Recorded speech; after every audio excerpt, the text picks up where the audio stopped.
ఎన్నికలైపోయాయి.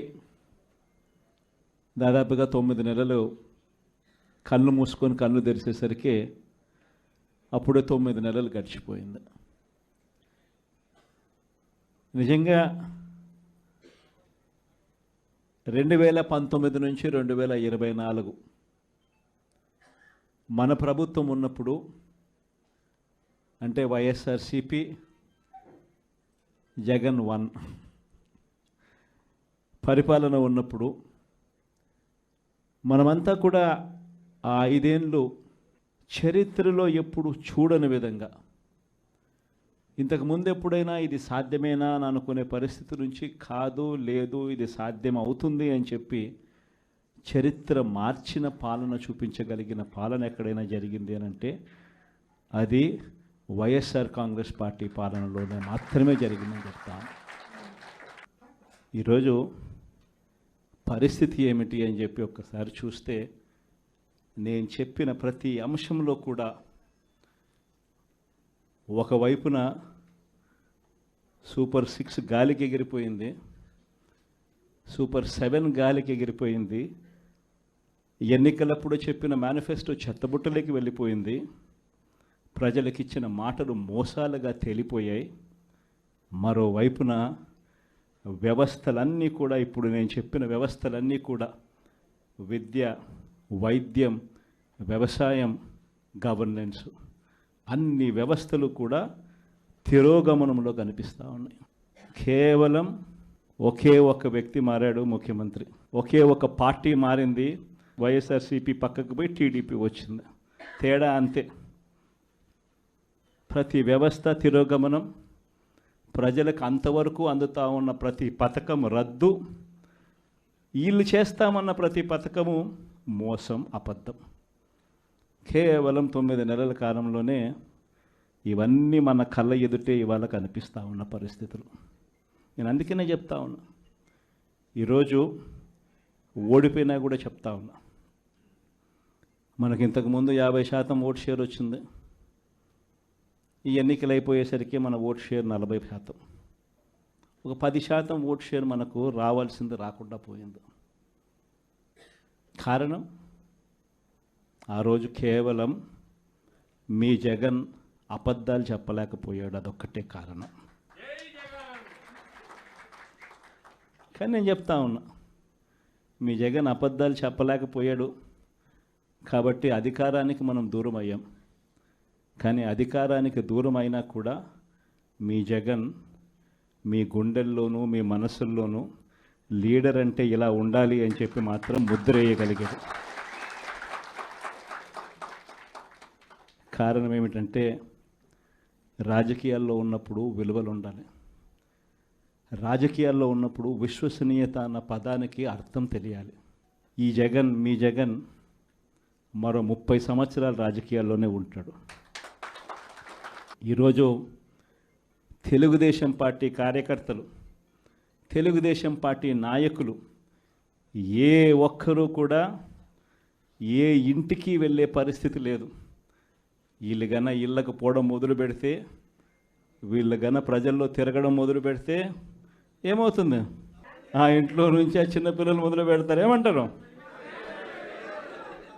నా 15,000 ఏమైంది, నా 15,000 ఏమైంది, నా 15,000 ఏమైందని. ఆ ఇంటికి వెళ్ళినప్పుడు ఆ ఇంట్లో ఆ చిన్నపిల్లల తల్లులు, ఆ పిన్నమ్మలు అడుగుతారు, ఏమని? నా 18,000 ఏమైంది, నా 18,000 ఏమైంది, నా 18,000 ఏమైందని.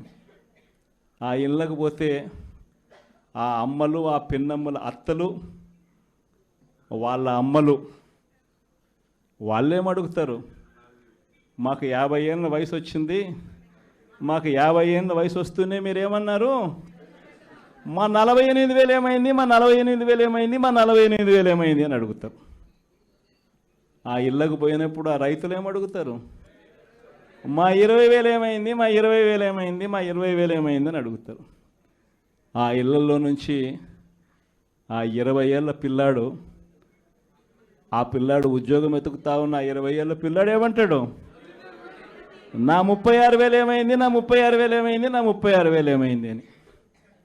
ఇలా చంద్రబాబు నాయుడు గారిని ఆయన కూటమిని, ఆయన నాయకులను, ఆయన కార్యకర్తలను ఏ ఒక్కరూ కూడా ఇళ్ళకు వెళ్ళి, గ్రామాలకు వెళ్ళి, ఇళ్ళకు వెళ్ళి ఎవరిని కూడా వీళ్ళు కనీసం పలకరించే పరిస్థితి కూడా లేదు.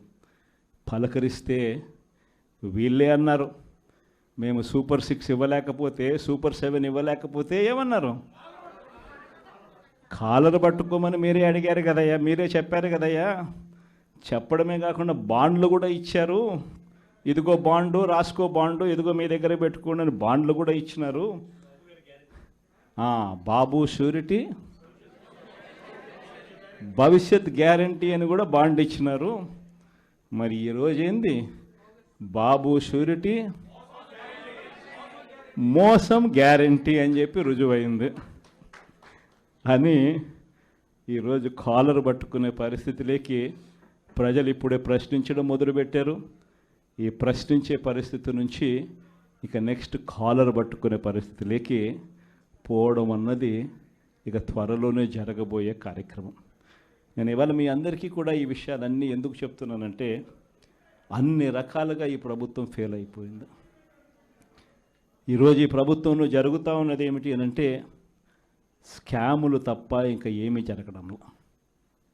ఈరోజు రాష్ట్రంలో ఒక ముఖ్యమంత్రిగా ఒక పాలన సాగించేటప్పుడు, ఒక పార్టీ అధికారంలో ఉండి పాలన సాగించేటప్పుడు ప్రతి పార్టీకి కానీ, లేకపోతే ప్రతి ముఖ్యమంత్రికి కానీ, ఆ ప్రతి నాయకుడికి కానీ, ఆ పార్టీకి సంబంధించిన ప్రతి నాయకుడికి కానీ ఏమనిపించాలి? అదిగో మా నాయకుడు, కాలర్ ఎగరేసుకొని చెప్తున్నాం, పలానా వాడు మా నాయకుడు అని చెప్పుకునే పరిస్థితి ఉండాలని ప్రతి నాయకుడు అనుకుంటాడు. ఈరోజు పరిస్థితి ఏమిటి? ఎందుకు వీళ్ళంతా అధికారంలో ఉన్నారు అని అంటే వీళ్ళకే తెలియదు ఎందుకు అధికారంలో ఉన్నారని. ఒకే ఒక కారణం వీళ్ళంతా అధికారంలో ఉండడానికి, అది దోచుకోవడం, దోచుకున్నది పంచుకొని తినుకోవడం. ఇది తప్ప ఇంకేమైనా కనిపిస్తూ ఉందా? ఈరోజు లిక్కర్ స్కామ్, మద్యం స్కామ్, ఇసుక స్కామ్, ఈరోజు నియోజకవర్గంలో ఏమి జరగాలన్నా, మైనింగ్ జరగాలన్నా, నియోజకవర్గంలో ఫ్యాక్టరీ నడపాలన్నా, ఈరోజు ఏది జరగాలన్నా ఎమ్మెల్యేకి ఆయనకి ఎంత ఇవ్వాలా, ఎమ్మెల్యే చంద్రబాబు నాయుడు గారికి ఎంత ఇవ్వాలా. ప్రతి విషయంలోనూ స్కామ్. నియోజకవర్గంలో యథేచ్ఛగా మన కళ్ళ ముందటనే పేకాట క్లబ్బులు జరుగుతూ ఉన్నాయి. యథేచ్ఛగా ఇవన్నీ జరుగుతూ ఉన్నాయి మన కళ్ళ ఎదుట. ప్రశ్నించే స్వరం ఎవరైనా ప్రశ్నిస్తే